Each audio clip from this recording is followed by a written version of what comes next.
नमस्कार दोस्तों, मैं आलोक शर्मा आप सभी का स्वागत करता हूं आज के इस वीडियो में। और आज मैं आप लोगों के लिए लेकर आया हूं क्लास 8th साइंस का चैप्टर 2। इस चैप्टर के बहुत सारे क्वेश्चन को इस वीडियो के माध्यम से हम डिस्कस करने वाले हैं। सबसे पहले यहाँ पर आपसे पूछा गया है कि जो माइक्रोस्कोप है उसका जो इन्वेंशन हुआ, जो माइक्रोस्कोप की खोज हुई है, वो जो लिविंग बर्ड की स्टडी है उसमें उसका कितना इम्पोर्टेंस है यहाँ पर। तो जो माइक्रोस्कोप होता है उसकी हेल्प से हम क्या कर सकते हैं, टाइनी ऑर्गेनिज्म को देख सकते हैं। जो छोटे छोटे ऑर्गेनिज्म होते हैं उनको हम माइक्रोस्कोप की सहायता से देख सकते हैं, जिनको नेक्ड आई के द्वारा देखना संभव नहीं होता है। और रॉबर्ट हुक ने माइक्रोस्कोप का यूज किया था और इन्हीं ने सेल को डिस्कवर किया था। और इन्होंने ये कहाँ पर ऑब्जर्व किया था, कॉर्क में। कॉर्क का ऑब्जर्वेशन किया था रॉबर्ट हुक ने और वहाँ से ये सेल नाम इन्होंने यहाँ पर दिया था। इसके बाद एंटोनी वैन ल्यूवेन हॉक ने इसके जो लेंसेस हैं उनको और ज़्यादा इम्प्रूव किया और वहाँ पर माइक्रो ऑर्गेनिज्म को यहाँ पर इन्होंने डिस्कवर किया, जैसे बैक्टीरिया, ब्लड सेल्स। इनको माइक्रोस्कोप ने क्या किया, एक बहुत बड़ी फील्ड को ओपन कर दिया माइक्रोबायोलॉजी की। और इसी माइक्रोस्कोप के कारण ही जो लाइफ है इसको समझना और ज़्यादा आसान यहाँ पर हो गया। तो माइक्रोस्कोप हमारे लिए बहुत ज़्यादा महत्वपूर्ण है यहाँ पर। सेकंड क्वेश्चन में है, आपको यहाँ पे एक्सप्लेन करना है basic structure and functions of a typical cell. तो कोई भी एक सेल जो होती है उसका बेसिक स्ट्रक्चर क्या होता है, उसमें क्या क्या पार्ट, कौन कौन से पार्ट उसमें होते हैं। तो कोई भी यदि आप सेल लेते हैं तो उसमें ये तीन बहुत ही इम्पोर्टेंट पार्ट होते हैं, सेल मेम्ब्रेन, साइटोप्लाज्म और न्यूक्लियस। सेल मेम्ब्रेन क्या होता है, सेल मेम्ब्रेन एक थिन आउटर लेयर होती है जो कंट्रोल करती है सेल के अंदर और बाहर चीज़ों के आने और जाने को। तो सेल मेम्ब्रेन क्या होगी, एक थिन आउटर लेयर होती है that controls the entry and exit of substances. इसके बाद साइटोप्लाज्म क्या होता है, साइटोप्लाज्म होता है हमारा gel like substance where various life processes occur. तो एक जेली लाइक सब्सटेंसेस होता है साइटोप्लाज्म और इसी के अंदर ही ये सभी लाइफ प्रोसेसेस वहाँ पर होती हैं। न्यूक्लियस क्या होता है, nucleus the control centre of the cell that regulate activities and growth. Nucleus एक कंट्रोल सेंटर होता है इस सेल का। और जो प्लांट सेल है, प्लांट सेल में एक एडिशनल सेल वॉल भी होती है यहाँ पर जो इसको रिजिडिटी और स्ट्रेंथ प्रोवाइड करती है। तो सेल वॉल कहाँ होती है, प्लांट सेल में। सेल वॉल आपको याद रखना है, ये केवल आपकी प्लांट सेल में होती है, एनिमल सेल में नहीं होती है। यहाँ पर आप देख सकते हैं ये आपकी एनिमल सेल है और ये आपकी यहाँ पर प्लांट सेल है। तो प्लांट सेल में आप देख रहे हैं सेल वॉल है, यहाँ पर सेल मेम्ब्रेन है, ये जो बाउंड्री आप देख रहे हैं ये सेल मेम्ब्रेन है यहाँ पर, ये वाली।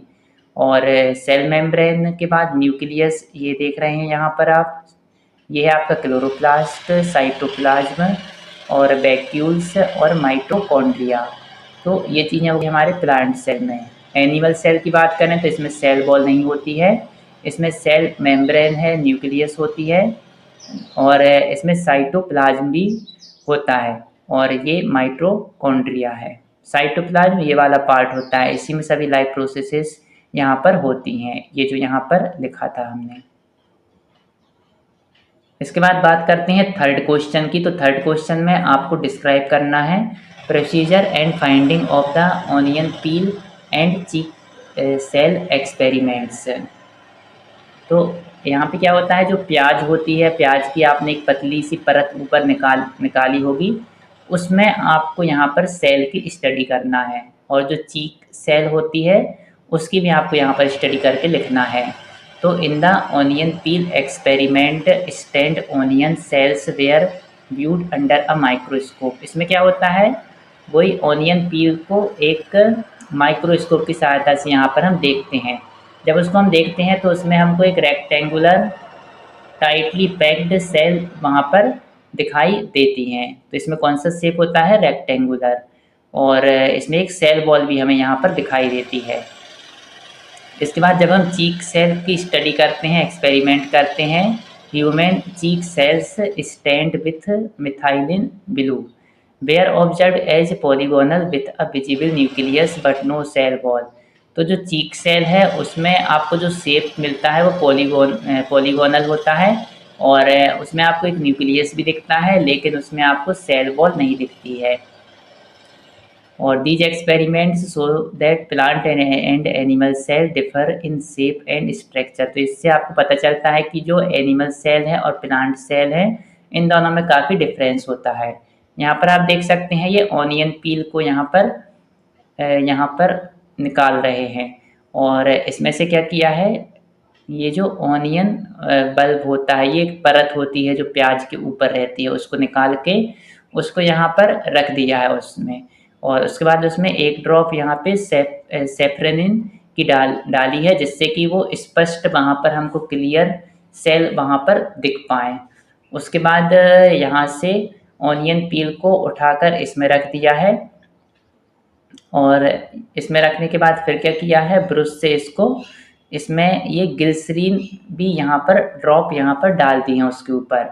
इससे क्या होगा कि जो सेल है वो सेल का स्ट्रक्चर हमको बहुत अच्छे से दिखाई देगा।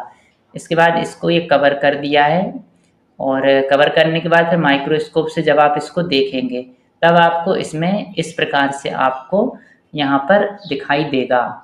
इसमें आपको सेल बॉल भी दिखेगी, और ये जो बाउंड्री आप देख रहे हैं सेल मेम्ब्रेन भी दिखेगी, इसके बाद न्यूक्लियस भी दिखेगा, साइटोप्लाज्म भी यहाँ पर दिखाई देगा। इसके बाद बात करें यदि चीक सेल की, तो ये चीक सेल आप देख रहे हैं, इसमें आपको सेल मेम्ब्रेन दिखाई देगी, साइटोप्लाज्म दिखाई देगा और न्यूक्लियस दिखाई देगा। इसमें आपको क्या नहीं दिखेगा, सेल वॉल यहाँ पर आपको नहीं दिखेगी चीक सेल में। तो ये दोनों डायग्राम भी आप यहाँ पर बना सकते हैं। फोर्थ क्वेश्चन में आप देखेंगे कि how do plant and animal cell differ from each other. जो एनिमल सेल होती है और प्लांट सेल होती है ये एक दोनों से कैसे अलग अलग हैं, इनमें क्या अंतर है।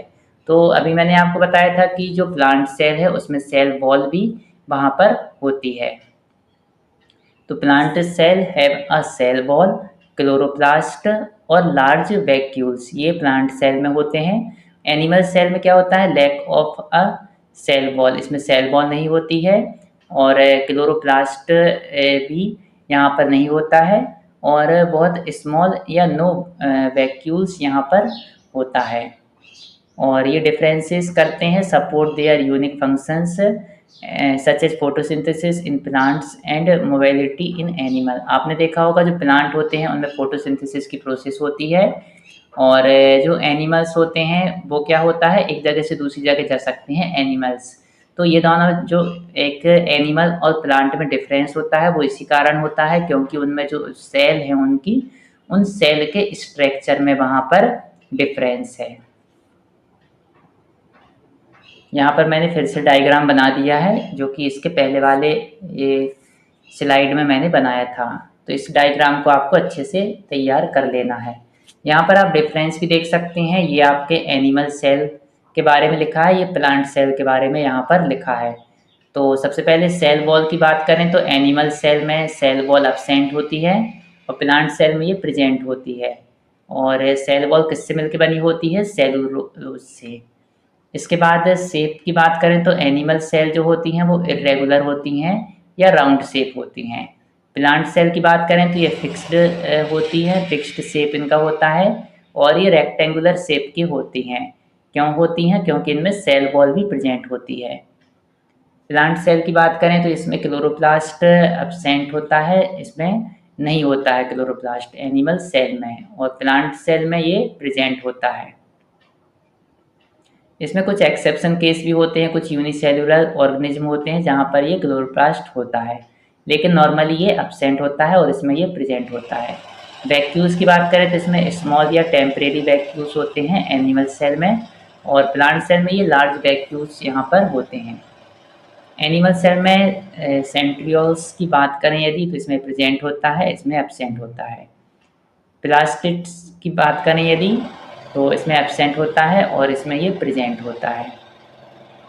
मोड ऑफ न्यूट्रिशंस में बात करें तो ये हेट्रोट्रॉफिक होते हैं क्योंकि जो एनिमल होते हैं वो अपने जो फूड होता है, खाना होता है, उसके लिए दूसरे ऑर्गेनिज्म पर ये डिपेंड करते हैं। और प्लांट सेल क्या होते हैं, ऑटोट्रॉफिक होते हैं। ऑटोट्रॉफिक मतलब कि ये अपना खाना खुद ही बना लेते हैं फोटोसिंथेसिस के द्वारा, ये किसी दूसरे एनिमल पर डिपेंड नहीं होते हैं अपने खाने के लिए। इसके बाद लाइसोसोम की बात करें तो लाइसोसोम एनिमल सेल में प्रेजेंट होता है और प्लांट सेल में ये बहुत ही रेयर केस में देखा जाता है। एनिमल सेल में सीलिया और फ्रेजिला कई बार प्रेजेंट होता है इसमें, और प्लांट सेल में ये रेयर केस में ही प्रेजेंट होता है। एनिमल सेल में न्यूक्लियस की पोजीशन जो होती है वो आपकी सेंटर में होती है, और प्लांट सेल में ये आपके push to side due to large vacuoles, थोड़ी सी ये एक साइड में होती है प्लांट सेल में न्यूक्लियस की पोजीशन। इसके बाद आपको एक्सप्लेन करना है यहाँ पर concept of levels of organisation in living organism. तो जो भी लिविंग ऑर्गेनिज्म होते हैं उनमें जो एक लेवल ऑफ ऑर्गेनाइजेशन होता है वो कैसा होता है, तो वो ये होता है कि सबसे पहले इसमें सेल आता है। सेल से बहुत सारे सेल मिलके यहाँ पे टिश्यू बनाते हैं, और टिश्यू मिलकर एक ऑर्गन बनाते हैं। ऑर्गन मिलकर क्या बनाते हैं, एक ऑर्गन सिस्टम बनाते हैं। और ऑर्गन सिस्टम में बहुत सारे ऑर्गन सिस्टम जो होते हैं अलग अलग, उनसे मिलके ऑर्गेनिज्म बनता है यहाँ पर। और हर एक जो लेवल है वो मोर कॉम्प्लेक्स होता है अदर वन से। जैसे इसका जो आपका ये लेवल जो होगा ये इससे ज़्यादा कॉम्प्लेक्स होगा यहाँ पर। तो यहाँ पर एक एग्जाम्पल भी दिया है कि muscle cells form muscle tissue और which make up organ like the heart which is part of the circulatory system. इसका डायग्राम भी आप देख सकते हैं। यहाँ पर सेल हैं, ऐसी बहुत सारी सेल मिलकर ये टिश्यू बनाएंगी। टिश्यू मिलकर ये ऑर्गन बनाएगा। यहाँ पर ऑर्गन मिलकर क्या बनेगा, एक ऑर्गन सिस्टम बनेगा वहाँ पर। और ऐसे बहुत सारे अलग अलग ऑर्गन सिस्टम से मिलकर पूरा ऑर्गेनिज्म यहाँ पर तैयार होता है। तो आपको याद रखना है cell, tissue, organ, organ system और ऑर्गेनिज्म। इसके बाद हम बात करते हैं नेक्स्ट क्वेश्चन की। तो यहाँ पे आपको बताना है कि माइक्रो ऑर्गेनिज्म क्या होते हैं और इनके कौन कौन से प्रकार होते हैं। तो माइक्रो ऑर्गेनिज्म क्या होते हैं, ये टाइनी लिविंग बींग्स होते हैं जो कि इनविजिबल होती हैं नेक्ड आई से। मतलब कि माइक्रो ऑर्गेनिज्म क्या होती हैं, ऐसी लिविंग चीज़ें होती हैं जिनमें कुछ लाइफ होती है और जिनको हम नेक्ड आई से नहीं देख सकते हैं। मतलब केवल यदि हम अपनी आँख की सहायता से उनको देखने की कोशिश करेंगे तो हम नहीं देख पाएंगे। इनको देखने के लिए फिर हमको माइक्रोस्कोप की आवश्यकता होती है। ये इसके टाइप भी यहाँ पे दिए गए हैं, बैक्टीरिया, प्रोटोजोआ, फंजाई। कुछ बुक में आप देखेंगे यहाँ पे फंजाई बोलते हैं, कुछ में फंगी बोलते हैं इसको। और इसके बाद एल्गे और वायरसेस, और सभी के एग्जाम्पल भी दिए यहाँ पर। बैक्टीरिया का दिया है लैक्टोबैसिलस, प्रोटोजोआ का दिया है अमीबा पैरामीशियम, और फंगी का दिया है ईस्ट मोल्ड, और एल्गे का दिया है कोलेरा और स्पाइरुलिना। वायरसेस के दिए हैं कोविड-19 वायरस। कोविड-19 वायरस क्या होते हैं, ये रिप्रोड्यूस होते हैं केवल होस्ट सेल के अंदर। वायरस को मतलब एक होस्ट सेल की आवश्यकता होती है जिसकी सहायता से फिर ये आगे और ज़्यादा बढ़ जाते हैं। यहाँ पर इनके आप सबके डायग्राम भी देख सकते हैं। यहाँ पर ये जो आप डायग्राम देख रहे हैं यहाँ पर, ये क्या है कि एक पॉन्ड वाटर जो है, कहीं से आप एक गंदा पानी यदि आप लेकर आएंगे और उसको आप माइक्रोस्कोप की सहायता से देखेंगे तो उसमें आपको ये सब यहाँ पर माइक्रो ऑर्गेनिज्म दिखते हैं। जैसे अमीबा है, इसमें प्रोटोजोआ का शेप आप देख सकते हैं। यहाँ पर पैरामीशियम देख सकते हैं, पैरामीशियम का एग्जाम्पल है प्रोटोजोआ। और ये एल्गे, और इनके बारे में भी यहाँ पर लिखा है कि जो अमीबा होता है, प्रोटोजोआ होता है, ये क्या होते हैं, सिंगल सेल होता है, मूव कर सकता है और इसका इर्रेगुलर शेप होता है। पैरामीशियम प्रोटोजोआ की बात करें यदि, तो ये क्या होते हैं, सिंगल सेल होते हैं, मूव कर सकते हैं एक प्लेस से दूसरे प्लेस पर। और इसमें क्या होता है, जो मूवमेंट होता है वो किसकी हेल्प से होता है, इसका जो एक स्पेशल स्ट्रक्चर होता है पैरामीशियम का, उसी स्ट्रक्चर के कारण ये एक जगह से दूसरी जगह मूव कर सकते हैं। एल्गे की बात करें तो ये भी आपके सिंगल सेल होते हैं और ग्रीन कलर के ये दिखाई देते हैं क्योंकि इनमें ग्रीन पिगमेंट पाया जाता है एल्गे में।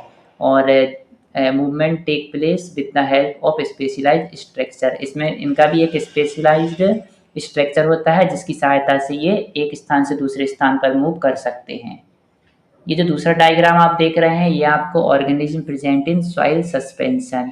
तो सॉइल सस्पेंशन में जो कुछ ऑर्गेनिज्म यहाँ पर प्रेजेंट हैं उनके बारे में यहाँ पर बताया गया है। कहीं से एक सैंपल लिया है इनने सॉइल का और पॉन्ड वाटर का, तो उसमें जो जो चीज़ें इनको देखने मिली हैं उनके बारे में यहाँ पर बताया गया है। सबसे पहले हम बात करते हैं ब्रेड मोल्ड की। तो इसमें क्या है, ये आपका ब्रांच्ड फिलामेंट होता है इसमें without chlorophyll having sac like structure. इसमें एक सैक लाइक स्ट्रक्चर आपको मिलता है ब्रेड मोल्ड में। और इसके बाद जो मोल्ड होता है इसमें क्या होता है, ब्रांच्ड फिलामेंट आपको मिलता है without chlorophyll having brush like structure. इसमें ब्रश लाइक स्ट्रक्चर होता है। एल्गे की बात करें तो ये स्पेरिकल शेप आपको इसमें देखने को मिलेगा, प्रेजेंस ऑफ क्लोरोफिल। इसमें क्लोरोफिल भी प्रेजेंस होगी जिसके कारण इसका ग्रीन कलर आपको यहाँ पर दिखाई देगा। बैक्टीरिया की बात करें तो इसके अलग अलग शेप होते हैं यहाँ पर, स्पेरिकल, कॉमा, स्पाइरल और rod shaped, one long hair like structure and many small hair like projection around the cell. तो इसमें आपको इतने अलग अलग प्रकार के शेप यहाँ पर दिखाई देते हैं, स्पेरिकल, कॉमा, स्पाइरल और रोड शेप्ड और one long hair like structure. और ऐसे ही आपको यहाँ पर and many small hair like projection around the cell, या हुआ आपके यहाँ पर बैक्टीरिया। तो इस प्रकार से सभी के डायग्राम भी आप यहाँ पर तैयार कर सकते हैं। नेक्स्ट क्वेश्चन में आप देखेंगे how do micro organism help in cleaning the environment. तो जो माइक्रो ऑर्गेनिज्म होते हैं वो आपके एनवायरनमेंट को कैसे क्लीन रखते हैं इसके बारे में यहाँ पर आपको बताना है। तो माइक्रो ऑर्गेनिज्म जो होते हैं जैसे बैक्टीरिया, फंजाई, ये क्या करते हैं, डिकम्पोज कर देते हैं डेड प्लांट को। तो ये डिकम्पोज कर देते हैं डेड प्लांट्स, एनिमल और जो भी हमारा वेस्टेज होते हैं घर के, उनको ये डिकम्पोज करने का काम करते हैं। जैसे हमारे घर में जो सब्जी रहती है, बच जाती है सब्जी यदि, तो उसको हम बाहर फेंक देते हैं, तो ये माइक्रो ऑर्गेनिज्म क्या करते हैं, उसको वहाँ पर डिकम्पोज करने का भी काम करते हैं। वहाँ पे कंपोस्ट वहाँ पर उसको बना देते हैं, वहाँ पर उसकी खाद बना देते हैं वहाँ पर। तो micro organism like bacteria and fungi decompose dead plants, animal and waste into simpler substances forming manure rich in nutrients. तो ये मैन्योर बनाने का काम भी यहाँ पर करते हैं। This process recycle nutrients and prevent the accumulation of waste, thus helping maintain a clean environment. तो जो माइक्रो ऑर्गेनिज्म होते हैं वो मैन्योर बनाने में भी हेल्प करते हैं और जिससे जो हमारा एनवायरनमेंट है वहाँ पर क्लीन रहता है। कई बार जो डेड प्लांट होते हैं, कुछ एनिमल मर जाते हैं, आपने देखा होगा, तो जो माइक्रो ऑर्गेनिज्म होते हैं उन सबको वो वहाँ पे डिकम्पोज कर देते हैं, जिससे कि बहुत ज़्यादा गंदगी वहाँ पर हमें दिखाई नहीं देती है और बीमारियाँ भी नहीं होती हैं।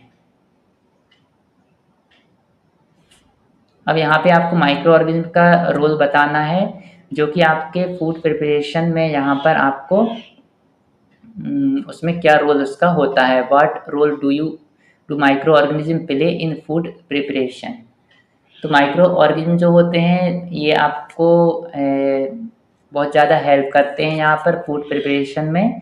जैसे कि ईस्ट को आपने देखा होगा, ईस्ट क्या करता है, ईस्ट डो राइस इन बेकिंग में आपका ईस्ट का यूज होता है। इसको आप मिला देते हैं तो जो डो होता है हमारा, जैसे आटा होता है किसी चीज़ का, तो वो वहाँ पे अच्छे से फूल जाता है वहाँ पर। इसके बाद लैक्टोबैसिलस के बारे में आपने पढ़ा होगा। लैक्टोबैसिलस बैक्टीरिया क्या करता है, फर्मेंट कर देता है मिल्क को कर्ड में। जो कर्ड बनता है, दही बनता है, उसमें आपका लैक्टोबैसिलस बैक्टीरिया वहाँ पर काम करता है। और इसके बाद they also help prepare idli, dosa और bhatura and fermented pickle by producing gases and acids that enhance taste and texture. तो यहाँ पे आपका जो इडली, डोसा आप बनाते हैं, इन सब चीज़ों में भी आपके जो माइक्रो ऑर्गेनिज्म है वहाँ पर बहुत ही इम्पोर्टेंट रोल प्ले करते हैं वहाँ पर। इसके बाद यहाँ पे आपको एक एक्सपेरिमेंट को डिस्क्राइब करना है जो आपको डिमॉन्स्ट्रेट करेगा ईस्ट के रोल को डो राइजिंग में। तो यहाँ पे आपको कोई भी दो बर्तन यहाँ पर ले लेना है और एक में आप ये जो आटा डालेंगे उसमें, तो उसमें आप थोड़ा सा ईस्ट भी यहाँ पर मिला देंगे।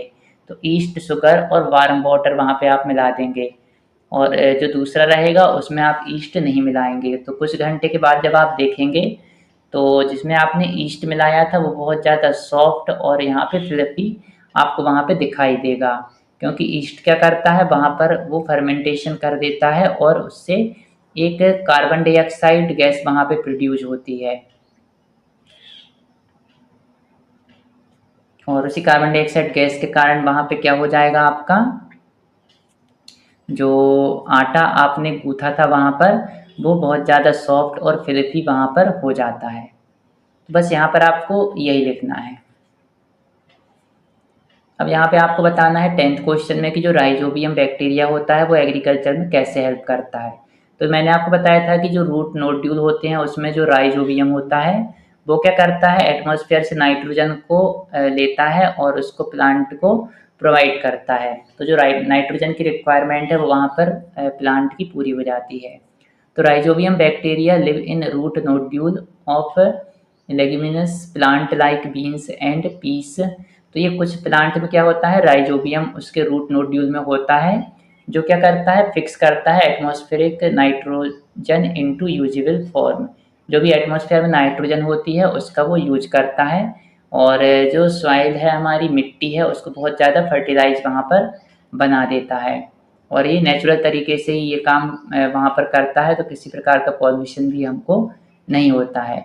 इस प्रकार से जो केमिकल फर्टिलाइज़र है उसकी जो नीड है उसको भी ये रिड्यूस करता है। तो केमिकल फर्टिलाइज़र की भी हमको बहुत कम आवश्यकता होती है। फिर 11th क्वेश्चन में आप देखेंगे कि what are micro algae and what are their benefit. तो जो माइक्रो एल्गे होते हैं वो क्या होते हैं, ये आपके माइक्रोस्कोपिक होते हैं, प्लांट लाइक ऑर्गेनिज्म होते हैं जो कि हमारे वाटर में हमको देखने को मिलते हैं।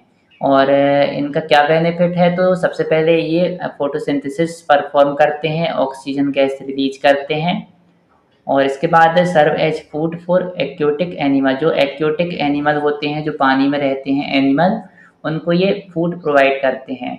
इसके बाद ये हमारे हेल्थ सप्लीमेंट्स में भी यूज होते हैं। इसका एक एग्जांपल है स्पाइरुलिना। इसके बाद ये बायोफ्यूल प्रोडक्शन में भी हेल्प करते हैं, और जो वेस्ट वाटर ट्रीटमेंट होता है उसमें भी ये काफ़ी इंपॉर्टेंट रोल प्ले करते हैं माइक्रो एल्गे। तो ये क्या क्या करते हैं, फोटोसिंथेसिस परफॉर्म करते हैं, ऑक्सीजन गैस रिलीज करते हैं, जो एक्वेटिक एनिमल्स होते हैं उनको फूड प्रोवाइड करते हैं, और हमारे लिए भी हेल्थ सप्लीमेंट के रूप में ये काम करते हैं। इसके साथ ही बायोफ्यूल प्रोडक्शन में भी ये हेल्प करते हैं। अब यहाँ पर 12th क्वेश्चन में आपसे पूछा गया है कि जो सेल है उसको बेसिक यूनिट ऑफ लाइफ क्यों कहते हैं। तो जो सेल होती है उसमें क्या होता है कि all living beings are made of cell. जितनी भी लिविंग बींग्स हैं वो सभी सेल से मिलके बनी हुई हैं, और हर सेल का अपना एक स्पेसिफिक टास्क होता है। Each cell perform essential life processes such as respiration, growth and reproduction. तो जो भी ये काम होते हैं, रेस्पिरेशन, ग्रोथ और रिप्रोडक्शन, इन सब में सेल बहुत ही इंपॉर्टेंट रोल प्ले करता है। उन्हीं के द्वारा ये सब ऑपरेशन फंक्शन यहाँ पे परफॉर्म होते हैं। और जो यूनिसेलुलर ऑर्गेनिज्म होते हैं उसमें केवल एक ही सेल होती है, वो सभी फंक्शंस को परफॉर्म करती है। और जो मल्टी सेलुलर ऑर्गेनिज्म होते हैं उसमें अलग अलग प्रकार की सेल होती हैं, और अलग अलग प्रकार के जो सेल हैं वो कुछ स्पेसिफिक फंक्शन परफॉर्म करती हैं। इस प्रकार से life begins at the cellular level.